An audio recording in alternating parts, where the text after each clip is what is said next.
to access anytime after. All right, so now I'd like to introduce our featured author. Allie Nolan is a journalist and writer based in Utah. As the former features editor and current contributor for Runner's World, she is active in empowering women in the running world, having spoken at the Under Armour Women's Panel, Donna Marathon pre-race dinner, and other events. She's completed 2 road marathons, a trail marathon, and other races. She's here to discuss her new book, this one right here, Master the Marathon. So please welcome Allie Nolan. Take it away, Allie. Yay! Thank you so much, Claire. It's awesome to be here. I'm really psyched to talk to everybody about my new book, Master the Marathon. And, that was an amazing introduction. I am based in Utah, but from New Jersey. So a lot of people know me as a Jersey girl, but Utah is my home now. Anyway, I'm a big runner. I love running. It's my favorite thing to talk about. So I'm really excited to talk with all of you tonight about marathon racing. And before I even dive into the book or reading any chapters, I thought I would talk a little bit about mastery and what it means to master the marathon. So I've been doing a lot of talks and podcasts and even just emailing with other runners, and they laugh. They literally snicker when I tell them the title of the book, Master the Marathon, because to them it's impossible to master the marathon. Um, so but a lot of thought went into this title because it wasn't just oh, that's cool alliteration. It was me and an editor at Penguin going back and forth. And I thought I would just share that there are 2 definitions of master. And I looked it up, of course, on Google from the Oxford Dictionary. The first is to acquire complete knowledge or skill in an accomplishment, technique, or art. The second definition is to gain control of or overcome. Um, so to me, it's hilarious that most runners are drawn to that first definition because we're kind of type A, obsessive, results oriented, not jobs, so to speak. And I think it's really interesting that they think about mastering as totally comprehensively knowing how to be a marathon runner. But the intent of Master the Marathon, this book, is really for the second definition. I really want people to, yes, train their bodies to run really well, but it's not to become elite. And it really is to get to the finish line healthy and happy. And to me, that's what mastering the marathon is about. And of course, I want women to run at their peaks, but the peak is different for everybody. And so your peak might not even be your fastest time. It might just be what feels great in the marathon. So that kind of leads into something, because I think that this is a very important thing for women to understand, that we don't always have to be pushing ourselves to get these amazing results or get a personal best or a personal record. So a lot of this kind of thought went into it because this is a guide specifically for women. And I thought that I would start and just read the very first 3 pages of the book because it talks a little bit about why we need a guide specifically for us. Sorry, I definitely just lost my page, but here we go. So, chapter 1, a guide just for you. So you want to run a marathon. What are you thinking? Do you really want to pour every last ounce of energy you have in your reserve into a months-long process that culminates in your sweating, crying, and belching your way across the finish line? The answer, of course, is yes. If you've been there before and you're hooked, know that I understand. If this is your first, you've entered a whole new dimension of self-imposed human suffering. And you know what? It's amazing. During this process, you'll get input from a variety of people, your friends, your colleagues, your great Aunt Norma, people who have hardly walked outside to take their trash out, let alone run a marathon, will want to offer unsolicited advice. They all mean well. They'll probably also tell you that running the marathon in and of itself is an accomplishment. Sure, I think we can all agree that running 26.2 miles is a huge athletic achievement. But my dear marathoners, I have a question for you. If you're going to dedicate months of training to a single day in your life, don't you want to put everything you've got into making it the best dang race ever? Shouldn't your goal be to finish knowing that you did everything in your power to kick the marathon's butt? Yeah, I thought so. It's time to live up to your truest potential. And guess what? You're ready. Training for 26.2 is something almost otherworldly. The process is immersive, focused, and can at times lift you out of your humanoid self and onto a plane of the divine. At other times, you might feel stomped on, used up, and so freaking tired. And yet you relish the agony because despite the physical pain, excitement builds within you. At the end of all the work, you will line up and run 26.2 miles. It will be hard, but it will also be spectacular. So why do we need a marathon training guide specifically for women? As of 2020, only 0.5% of people in the US could say that they have completed a full marathon. Women represent 45.7% of runners within that tiny group. This number, which shows women making up nearly half of the marathoning population, amazes me. Female athletes have come so far in such a short span of time. As recently as 1966, women were forbidden to run 26.2 miles. Professionals believed it was physically impossible and dangerous for women to run anything more than a mile and a half. One common myth was that if women ran any farther, our uteruses would just fall out. But as with many other barriers women have faced over the course of history, we fought our way in. In 1966, Bobby Gibbs snuck onto the marathon course and became the first woman to run the full course. When Gibb talks about running, it's clear that the sport always meant more to her than racing or competing. She ran for the beauty of it, to be at one with nature and herself. There was no ego involved, no obsession about her times. Her idea of a good run was looking into the distance at a mountaintop and spending the whole day running to the summit. The Boston Marathon was the only marathon she knew about. She lived in Massachusetts, and in 1964, she happened to see a portion of the race while she was on her own run. When she decided to start training for it, she didn't know that it was only for men. Her desire to run it at the time was not about making a statement or starting a movement. She admits she was naive in both running and the politics of sport. She ran in nurse's shoes. She did not have a training manual. Her boyfriend at the time would take her out on his motorcycle and then drop her off in the middle of nowhere, and she would joyfully run home. By 1965, she was strong enough to run 40 miles at a time. In 1966, she wrote to the Boston Athletic Association to apply to run the marathon.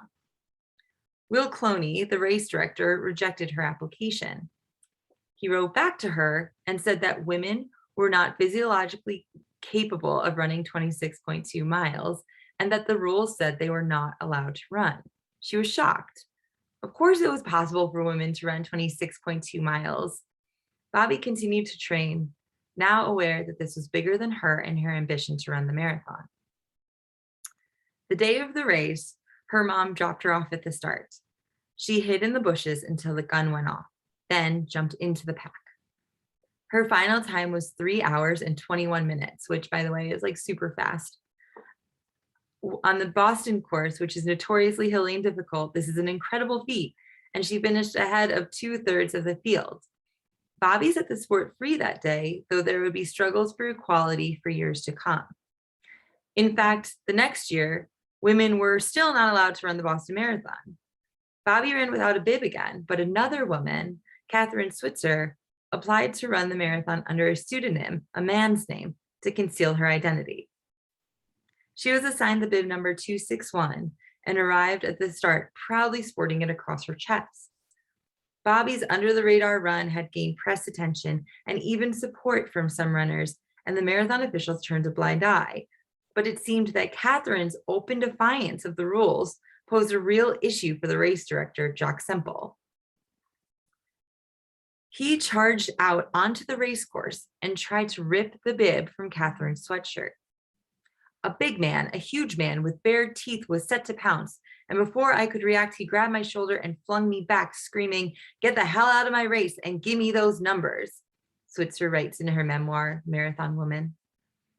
Then he swiped down my front, trying to rip off my bib number just as I leaped backward from him. Another runner, a man Switzer knew, punched Semple to get him off her. The altercation was caught on camera by journalists who were fascinated that a woman would even attempt to run the distance.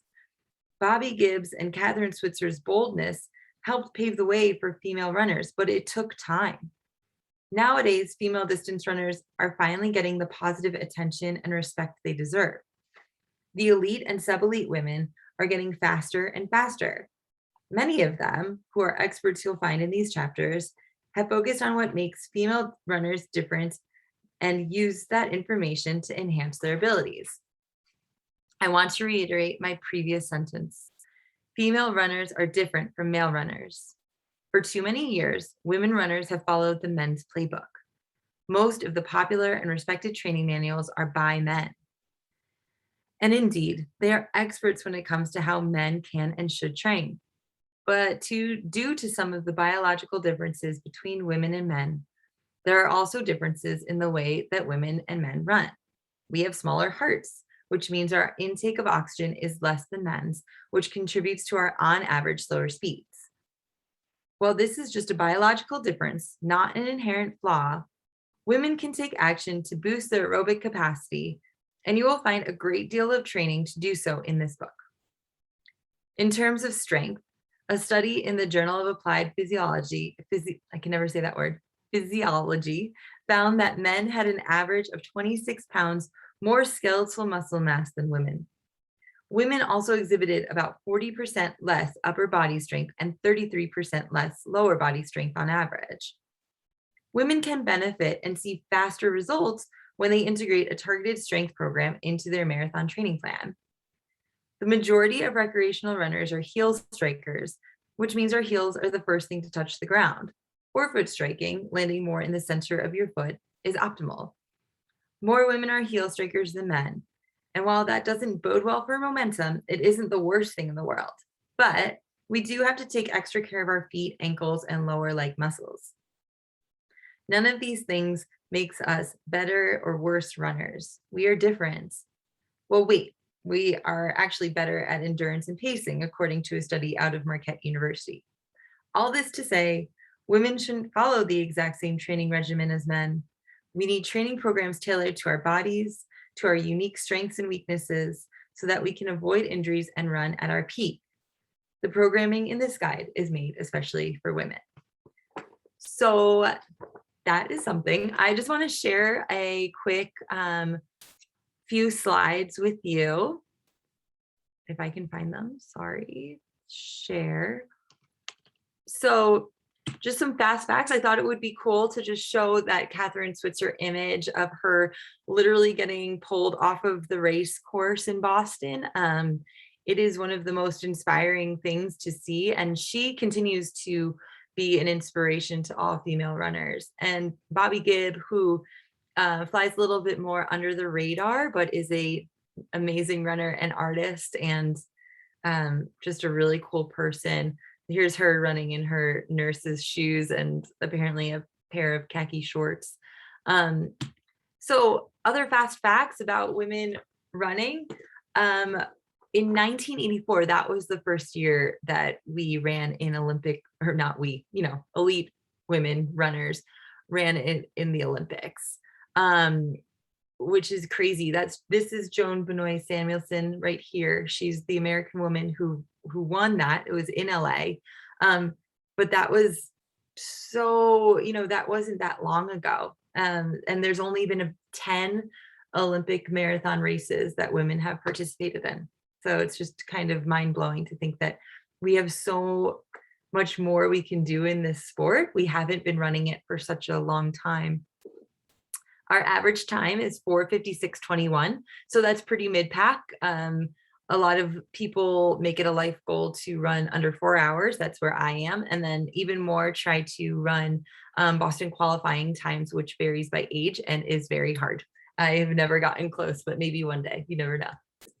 And then the increase in women marathoners worldwide from 2008 and 2018 is 56.8%. It's just a huge rise. And I think it's just going to grow and grow. I'm going to stop sharing now. Cool. So when I think about running for women and how I wanted to write this book, I wanted to make it like a really holistic experience. The reason that I thought this book needed to happen was because there was no comprehensive guide for women. There was just, here and there you get a training plan, and they're usually written by like old white dudes, and that's fine. I really love them a lot, but I wanted all of my information in one place. So I decided I would just write the book with the help of a lot of people. So there are 5 main pillars in the book that we address, and those are, of course, running, then there's strength training, nutrition, mentality, and then finally recovery. And so I thought I would just go through briefly and explain kind of the different philosophies that I have in here. So for running, I found that so many training guides start right at the point where you're in season training, which is about like 3 months or 12 weeks away from your goal race. And so it's like right when you're supposed to start ramping up mileage, which in many cases you get up to like 45 to 50 miles a week for recreational runners. And that's like a huge load on your body. So unless you're an advanced runner who's maintained their fitness from previous training cycle, your body needs more time to prepare itself for this volume of miles. So in Master Marathon, what makes this book a little bit different is that there are not only plans for those 3 or 4 months of in-season training, but there's also a pre-base training plan for people that are totally new, who've never run a mile in their lives, and also a base training plan for the months leading up to the in-season training. So not everybody needs pre-base. If you're an intermediate runner or an advanced runner, you do want to do the base training plans, which will get you up from like, maybe 20 miles or so per week, all the way up to where you're ready to get into that really thick of training. Like I said, the 40 to 50 mile weeks. Now, in addition to that, runners, especially women, need strength training. And what I mean by strength training is like body weight exercises and some dumbbells, which for many runners is very scary concept, but I promise it's really painless. And I tried to work all of the strength programming into the running portion of the plans. So basically you could open up a training plan in Master the Marathon, and you could follow the plan for running, see what days you needed to do your strength exercises, open up the book and see that like there's little tiny images of me, which is interesting, and follow along.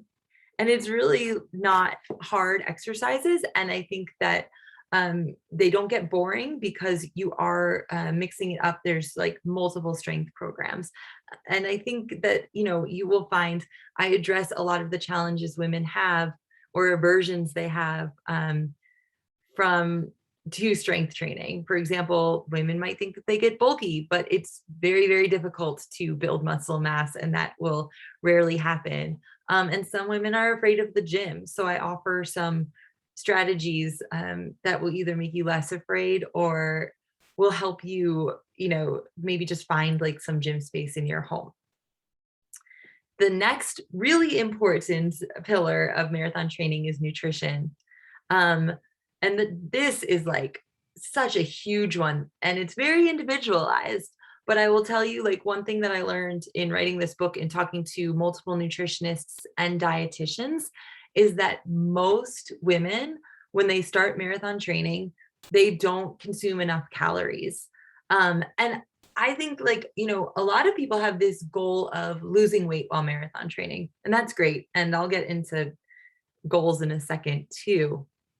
But um, even if you are trying to lose weight, you have to ramp up the amount of calories you're eating while you're marathon training, because you are putting in so much work and you're taxing your body so much. So you have to kind of get from, your baseline to really putting in, I think like the very average is like 100 extra calories per extra mile, which is kind of a hard equation to figure out like on the fly, but you can do it, and you just have to make sure that you are literally feeding your machine, your engine, because otherwise you risk overtraining or just like really feeling depleted, and nobody wants that. The other cool thing about nutrition, and a great thing about marathons in general, is that you get to eat while you're running. And that is like to make sure that you're not in a calorie deficit while you're completing really, really long hours of running. So there's different strategies to do that, because again, everybody is different. And so you might want to eat 30 minutes before the race, and then immediately fuel 30 minutes into the race, et cetera, and then like go 15-minute increments. And that's like kind of a lot of calories, but that's like what my body likes. And so I talk a lot about figuring out what your body likes, and you do that on your long run days. Um, Another one, this is huge for women, is recovery. And when we talk about recovery, it's about finding rest days and really listening to your body, taking the time that you need to recover, which means putting your feet up, maybe taking a nap on long run days. And I think so many women have a really hard time with recovery and taking time for themselves and showing themselves self care. And so there's like pages dedicated to how to fit that into your routine. So that's one of my favorite parts of the book, because I love naps, obviously. And then finally, my favorite part that I discovered while writing this was the mentality of marathon running. And when I started out, I thought that I was just going to write about building tenacity and grit, which is part of it for sure. But there's other things too, like reframing negative thoughts and also like creating circumstances where you can get into zone easier. So on race day, you are in that flow state, which many athletes know is that like really amazing sense of just not even having to think and just letting your body take over and do the work. And so what I'd like to do next is actually something a little different. And I want to take everybody through an imagery session. This is like really key when I talk to a sports psychologist, to training your brain to be even like more in tune with your body. If you establish a strong mind body connection, you're going to be, so much more likely to get into flow state. And I'll explain more after we just go through this quickly.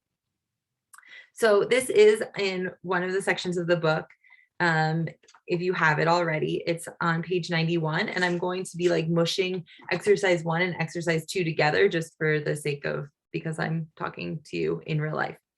So you can, oh, that's actually the body scan on 91. I am sorry, but we can do that. That's fine. Actually, just kidding. We're going to do the imagery. So sit down, close your eyes. I want you to think about where you run usually.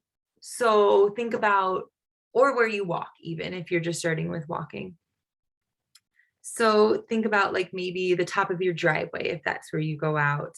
And I really want you to see it and look around and see all the things that are familiar to you. So is your mailbox there? Is your neighbor's house there? Is your neighbor's dog that chases you there? Like think about that and just take 5 seconds and look around with your, but internally. After that, I want you to notice what sounds are there. So maybe some are like birds chirping, or maybe you hear trucks because you live near a highway, or perhaps you hear cars that are passing by because you're in the city. Depends where you are. So on any given day, what sounds are there? And then I want you to optimize them. And I want you to think about the sounds that you would want to hear on your run. And I want you to put those in the image. Finally, what do you smell? And I want you now to not even worry about the smells you usually smell, but to think about smells that you want to smell on your run. So for me, that would be like fresh cut grass, or it would be flowers, maybe the smell of bacon on a long run day from somebody else's kitchen. Those are really great smells for me. So just take notice of what you're smelling and really try to create that in your brain. Okay, now if you were closing your eyes, open your eyes. And I want you to just make a note. Were you looking at yourself in the third person? So like looking at yourself from afar, or were you in the first person point of view? So the point of imagery is to create a really pleasant and a really gratifying running scenario. And we start by doing imagery right before training runs first to practice, because we really have to build our mental fortitude first. And then closer to the race, we can start imagining our, ideal race scenario. And it works because there's an overlap in like our neural networks where imagery and performance live. So that means like the same places in our minds are active when our bodies are, as when our bodies are physically active. So this is beneficial because you can create a perfect training and racing scenario in your brain. So your body is free to run at its best because those same neural networks activate readily during performance. So this is interesting because like, let's say that there's like a hill that you hate or something, and that you always have to walk up, but you want to master it. I would say to first try your visualization of that hill, creating a beautiful, wonderful thing where you get up it, and first start in the third person point of view. And then you can see yourself having perfect form, which when you're running hills, you should be slightly leaned over and then like driving your knees up and having a nice arm swing. Then the next day, try it in the first person. And then from the first person point of view, you can actually kind of envision crushing it and just feeling like really good. And that's more of like a building of grit and tenacity. So the third person is really useful for form, and the first person is really useful for creating mental fortitude. So anyway, that's just like a long-winded way to say that there's like lots of exercises like that in the book, and I hope that you guys will like kind of try them out, because I found that for my running, the more mental work I did, the better I felt. So establishing a practice of imagery, you can start at like 1 minute and then you can go longer. So you see more and more of your run. So you can, kind of work up. It's like a meditation. You can work from 1 minute and get to 5, or work from 1 minute and get to 30 minutes. It really depends on, your goals and how you feel. Awesome. So I feel like I've been talking for a super long time. So I'm going to just start, and I want to end my talking of tonight with a story that's close to the end of the book.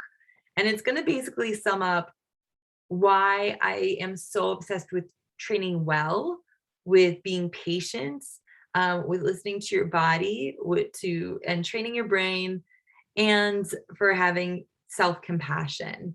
So I will read that and then we will do some questions for sure. This is on 205 and it's called What If You're Not Ready? So unless there's an extreme extenuating circumstance like the story I'm about to tell you, then you are ready if you've gotten to this point in the book. If you follow the training plans in here and put in the work, then you are ready. If you are nervous, remember you have nothing to be afraid of. and remind yourself that you are ready. But if you're reading this because you have a suspicion that something is physically wrong, I understand. I've been there, and it ended in marathon heartache. It was during that first marathon training cycle that I told you about early on in this book, the one I wish I could forget, the one where I jumped into in season training way too quickly. Even though I was very young, late 20s, and fit, there was no way my bones could handle the load of the training plan I chose. But I didn't know that at the time but I didn't know that at the time. And I had consulted zero coaches and zero experts. I had secret goals. I was new to working at Runner's World, surrounded by very fast veteran marathoners, and I thought I needed to prove myself. It was month 2 of my time as an editor there, and I became obsessed with the fact that I was one of the few runners on staff who had not run a marathon. What would happen if I didn't run one soon? Perhaps I would be fired. If I don't run a marathon, I thought, I'm a fraud. I ignored the fact that my strength was always middle distance on the track, a far cry from 26.2 miles. Nope, not only did I need to run a marathon, I needed to run what I thought was a respectable time. As I stared into the abyss of pace charts, I decided that if I didn't break 4 hours, I would be left out of the office. And let me stop here to tell my slower runners who may be reading, anywhere near 4 hours is no joke. Simply finishing is more than respectable. Finishing in less than 5 hours is incredible for recreational athletes. Finishing in under 4 hours, brava. Nobody made me feel this way, but I was overwhelmed by the running working culture. I mean, we literally did our weekly speed workouts on Wednesdays at lunch. I worked alongside Boston qualifiers and Olympic trials qualifiers. I knew that realistically I wouldn't be Q in that first race, and I could deal with that. But I thought if I could just cross the finish in under 4 hours, I would be well on my way there. Or at least it would give my colleagues the illusion that I had real running potential. As I write this, I realize how absurd my thought process was at the time. I let an extrinsic goal dictate everything I did during that training cycle. I ignored the advice from my amazing colleague, Coach Megan. When I told her I was going to run a marathon, she not only invited me to join her on her long runs, but offered tons of tips that I desperately needed. This was the first time she told me not to be a slave to the training plan. When she said it to me, I didn't really hear her. Instead, I nodded blankly, not understanding. Not only was I a slave to that dreaded 12-week PDF, I added a few two-a-days, ran my repeats and intervals too fast, and of course, I wasn't strength training. I made it to the taper with aches and pains. I thought that was normal, and for the most part, the little discomfort I felt was pretty standard. More than anything, though, I was so relieved to make it to the final weeks. Training had become grueling, and the thought of having fewer miles to run felt overwhelmingly awesome. A week away from the race, while out on a 3 miler, I felt a crunch in my right shoe. I tried to ignore it, but shortly after the initial crunch, there was a sudden pain. I went through the first 3 stages of grief all at once, and inside my head, it sounded like, no, that's nothing, motherfucker. If I can just get to the race, I promise I will be a better person. No, it's really nothing, forget it. I really did try to forget it. I denied that anything was wrong, and I told no one. Over the course of the next week, the pain only got worse. Finally, a day before I was set to travel to DC for the race, I hobbled into my supervisor's office. I could hardly hold back tears when I started to tell her that I thought my foot was broken. I'm so embarrassed, I said. Why would injury ever equate to weakness? I don't know. But like I said, I was young and kind of oblivious to how common these issues can be in the lead up to a marathon. I asked her if she thought there was a way to tape my foot so it wouldn't hurt. She laughed. She called in a favor and got me squeezed in to see her podiatrist that night. You know, Katie said as I thanked her, there are other races, but I couldn't not run. I had to race, and I had to run as fast as I could. I told Katie that dropping out was out of the question. when she asked me why, I couldn't articulate a response, but not running felt like my world would end. I'd poured every ounce of energy into this race. And what would people think? Okay, so there's a conclusion to that, but I'll leave you hanging so you won't know if my foot was broken or not and if I made it to the end. But I see that there's like some questions in the chat. So I can answer those. Is that cool, Claire? That's just great. Gosh. And so I guess we can't ask you if your foot was broken, huh? We have to read the book. No, I can tell you. I'll tell you. So it actually it was this tiny stress fracture, and Okay. that is so common. Like, as a Yeah. runner, it's like one of the most common injuries that can happen. But you think you're invincible. You think that your bones can't Right. break. And then when you feel it, it's horrifying. So yeah. Right. And this is a question that I have for you, is that whole thing about injuries. I love that your book seems like it is very, pro injury prevention, because that's what all that cross training helps too with, is, you've got to strength. This was my flaw in training for my half marathons that I ran, was I became a slave to that running schedule. I had my little PDF. I had the thing that I downloaded, that, okay, this is how many miles I have to do every day, each week. And it didn't include any cross training. And I am somebody who actually likes to do cross training. I do a lot of other things besides running. So when I was running and training for these half marathons, by the time I was race ready, I could run all day. It was great, but I was really weak otherwise. And like when I went into my, my core strength was just gone. I had no core strength. I had no upper arm strength. And I thought, wow, how did this happen that I'm so strong and yet I'm not? Yeah. So I love that your book incorporates the cross training and the resistance training, the weight training. That is wonderful. But so when the injuries happen, you just feel like you want to push through. Like, I just have to push through the pain. That stupid expression, push through the pain. It's so wrong. It's so wrong in every sport. And I think, like, I don't know where that came from. That's actually, I think there is an article about like where that came from, where that mentality came from, especially in America. It's really interesting that we all want to push through the pain, but there's no need. Like, there's really, like, what that just breaks down your body and it won't make anything enjoyable, and you won't be able to run again. And the other thing that's so funny that I feel like, yes, I did the exact same thing so often with just running. And then another thing that happens when you're not cross training, when you're not strength training too, is that your balance is totally messed up. Like, and that makes sense. Really important, like in any athletic event, or even just in general, in life in general, it's so important to have your balance.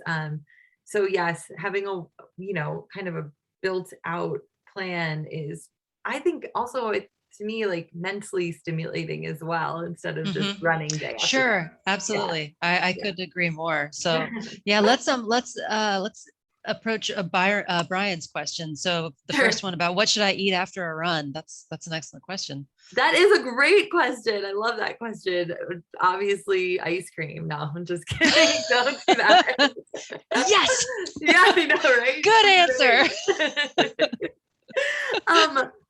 So you really want to replenish. First, hydrate. The number one thing to do after a run is get water in you if you haven't been drinking while you are running, which long distances you should be. And that's not just water, but you also want to get some amount of sodium and electrolytes in you too. So kind of your drink of choice. I'm not really like a fan of sugary sports beverages, but like even water with like a pinch of salt is better than just straight water.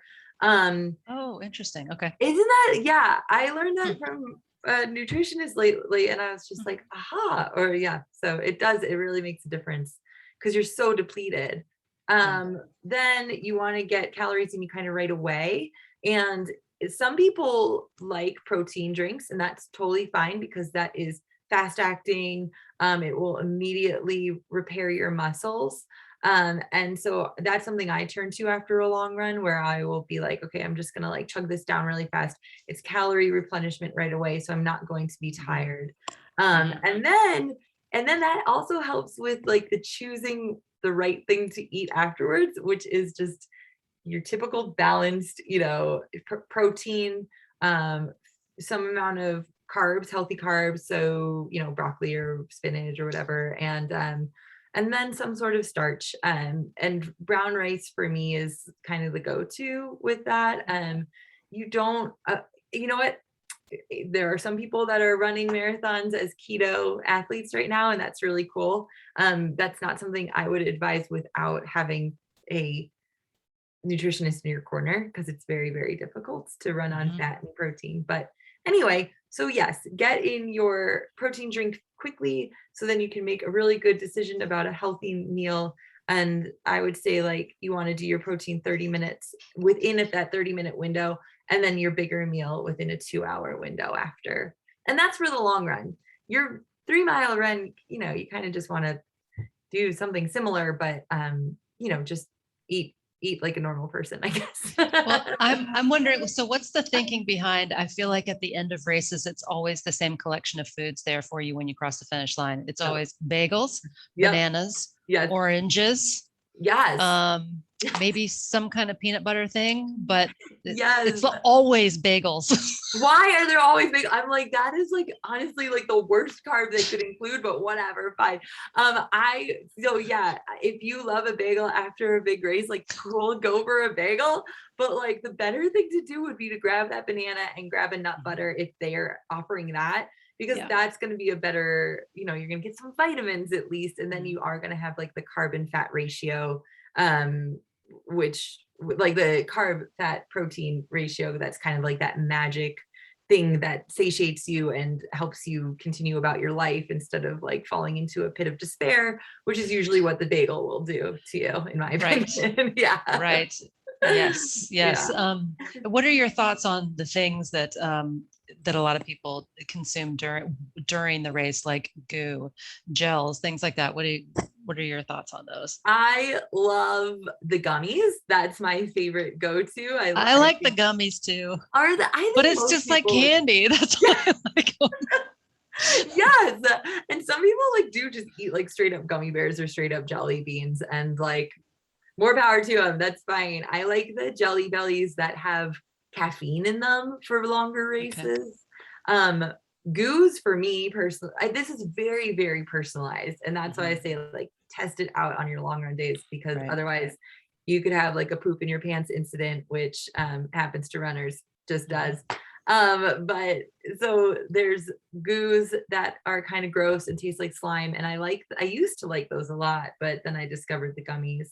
And what else? Some people eat dried fruit, if they're very, very healthy, and that's awesome. I just happen to like eating candy while I run. So Okay. yeah. Cool. Yeah, the first time it was such a mistake. I ended up liking goos for a while, and I would eat goo like not during a race, but like if I was on a mountain bike, a long ride, a long.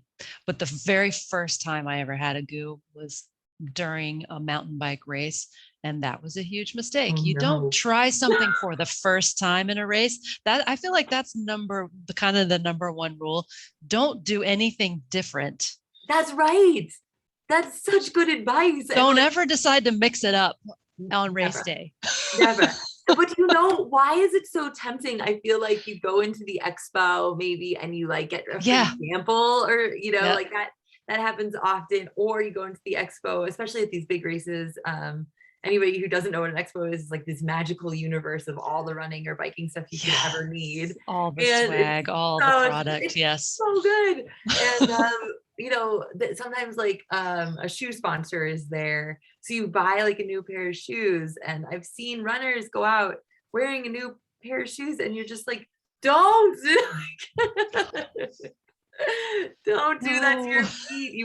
Like there's a wear there, even with like the modern technology of shoes, there's still like a little bit of a wear in period, I think so. Absolutely. Absolutely. Yeah. Yep. So yeah, that's one of my big rules is don't change anything on race day. Yes. Um, Love that. so, and Brian also wants to know what's a destination race? Oh, destination races are the best when we're living in non-COVID times, of course. Yeah, You get to, I call them like a racecation. That's my like preferred terminology, I like that. right? Like you get to travel to somewhere that you really want to go to. Let's see, what's one that I did? Oh, my second marathon, the Donna Marathon. I actually got to go to Jacksonville, Florida, and that was a destination because it was really nice. Running a marathon in Florida is a little difficult, but it was still the best, I What think. time of year was it? It was February, so it wasn't so Oh, bad. okay. And Okay. it started really early, so Good. that's good. But yeah, so you go and you plan like your vacation around the race, basically. Mhm. So, but there's really amazing destination races that aren't in, like, there's Big Sur, for example, like that's a bucket list race for me. Ooh. And then St. George Marathon here in Utah is before I moved to Utah, that was a bucket list race. And now I'm like, I can't wait. I live right here. So When is your next race that you're going to run? so I am right now, I'm coming off a running injury, which is annoying, but I am gonna run a 5K in October, and then my next half marathon will be in the spring, and I haven't picked it yet because I want to really make sure that my base training is in order. Mhm. Yeah. Well, is it a trail half or a pavement? And would you say that is there different training for different for trail versus pavement? That's such a good question. So I think yes, I definitely think that a pavement training plan is going to look a lot different than a trail training plan. Maybe not in terms of like volume, but the things that you're paying attention to, I think that especially in the strength world, you really want to have better ankle stability for your Mm, trail runs. And like yeah. even where you look in trail running is so important. And Yes, it is. right, like you can totally zone out in a road race, and trails is this like really interesting balance of looking ahead but looking down, so you're like Mhm, not mhm. going to crash and fall into a tree, but you're also not defeating yourself by looking at the ground the entire time. So there's Right. those are just like some of the small detailed type things, but yeah, I think that the majority of stuff you're going to be running trails to train for trails, and then I think you can run on trails to train for road because trails are going to be more difficult. Some of my friends have actually suggested in order to slow yourself down, running on trails because you are forced to kind of go at a slower cadence.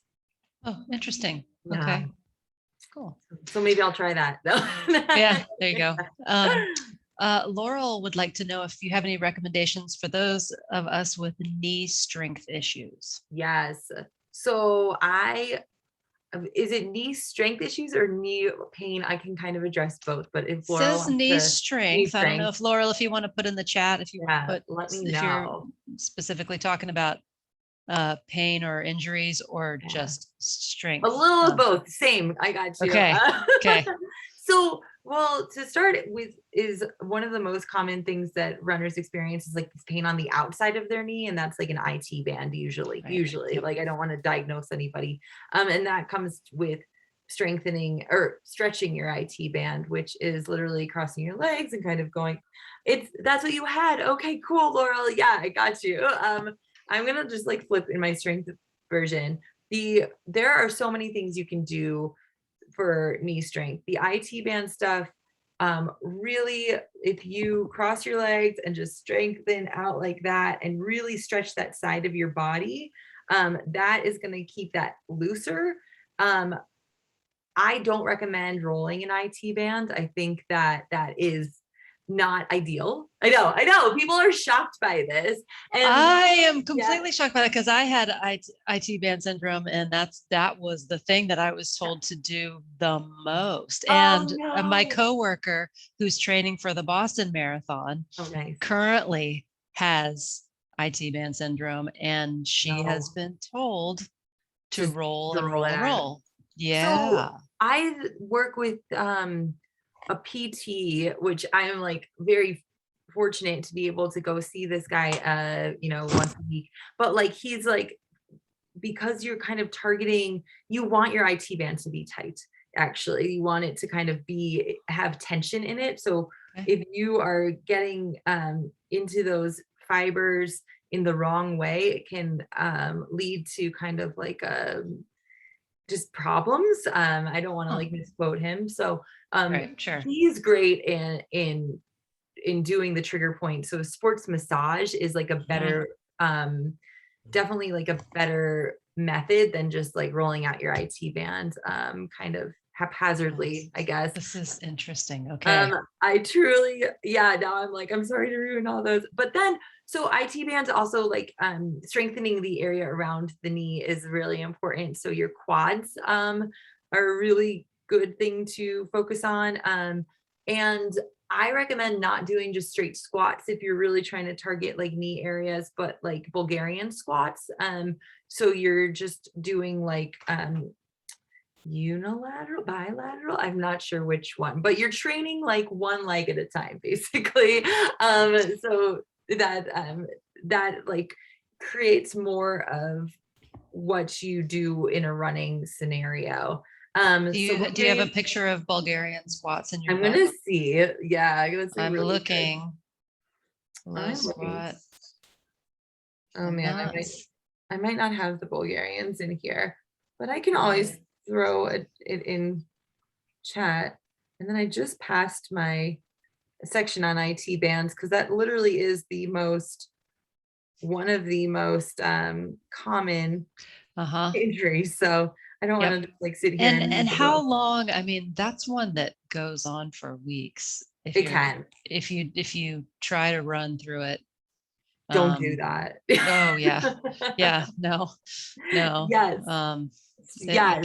It hurts so bad. I know.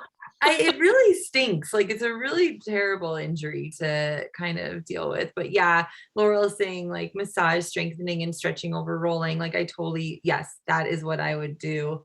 And yeah, I think for IT band, because it's so common, I love to go to YouTube and see what the PTs on YouTube are doing.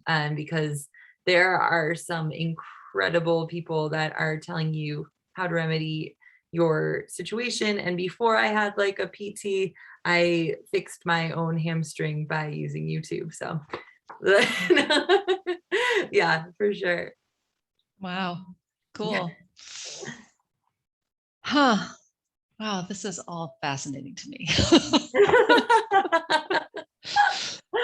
Oh. Looking to see. I was taking notes during everything. I can't believe that 1984 was the first time that there was a women's marathon event in the Olympics. Yes, I couldn't believe it either. I just thought that Joan was just like a hero because she was an American that won the race. I did not realize that she was the first winner of any Olympic marathon. Like uh, it's mind blowing to me Mhm.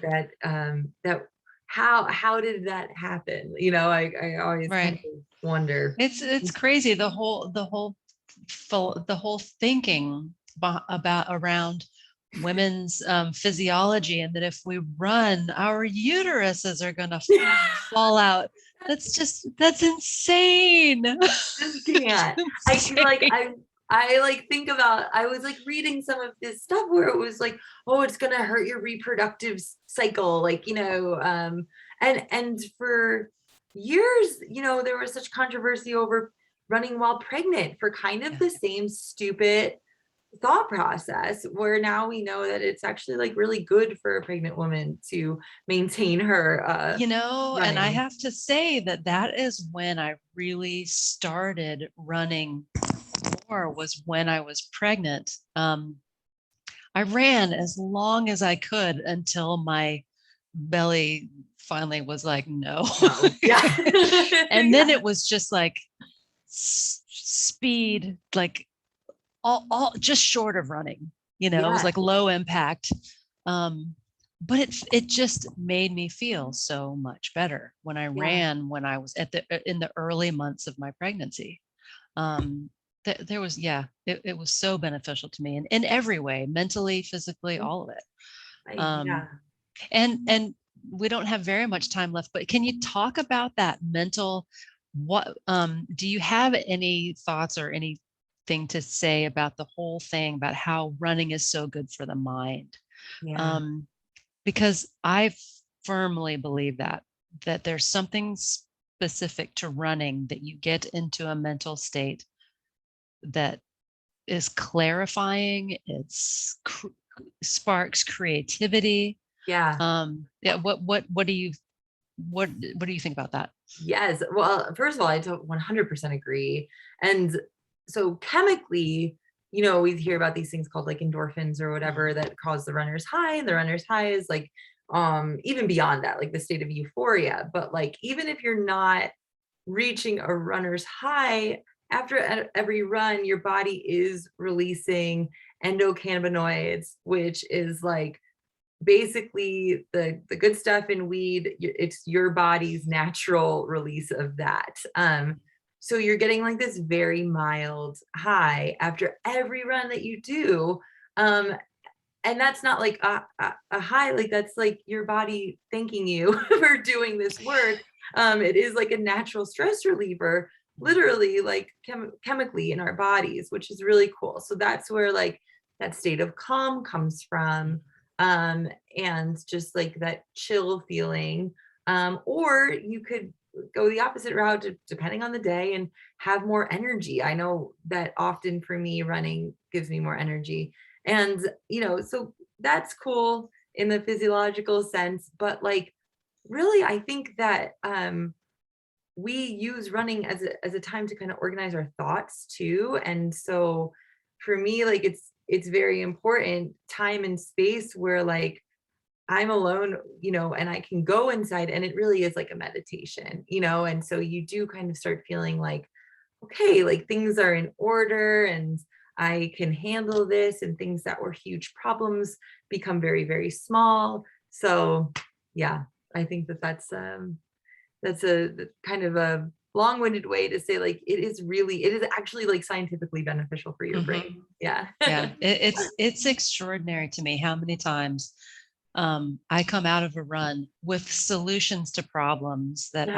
that I have, that I've or creative ideas for something that typically involves work. But Yes. it's just incredible to me how it's like, if I know that if I go for a run, there's a good chance that I'm going to come out of it with, oh, okay, I've got a new idea about that. Or it's just, yeah, it's magical. Yes. So Yes. and Carolyn, thank you for your kind words about the presentation. Yeah, it's 7 o'clock or 8 o'clock your 8 time. o'clock So here. Yeah. we have hit the hour mark, and this has just been so much fun for me. I really Awesome. appreciate your being with us tonight, Allie. And is there any parting words for our audience? No, but I just want to say thank you so much. This has been super fun. And yeah, just if anybody has questions, feel free to reach out to me. I am very accessible on the internet. So yeah, thank Great. you. Awesome. And I just put the link in the chat to the Village Books, the page on our site where you can get autographed copies of Allie's book. So if you are a runner, if you have a runner in your life, this would make an excellent. I'm going to get a copy for my sister, that's for sure. She's the real runner in the family. Oh. So thank you so much, Allie. This was just great. And thanks to everybody who joined us this evening. So Thank I you. think with that, we get to say goodnight. Good night, you guys. Bye, Claire. Okay. Thank you. Okay. Bye-bye.